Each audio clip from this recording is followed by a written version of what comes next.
Chọi mày con. Chọi bên này thằng mày con. Chọi.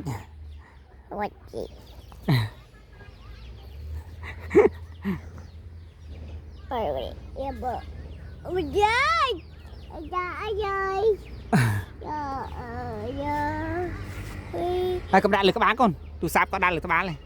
Cầm đại lực các bạn.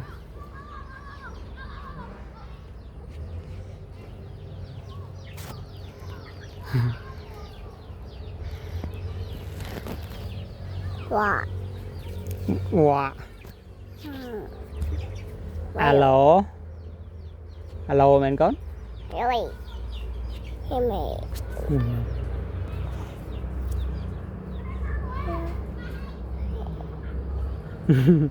Ôi chứ mày. Con chả cho mày chưa. Ui. Con ăn cà cho ai mà mì cà cho ai con.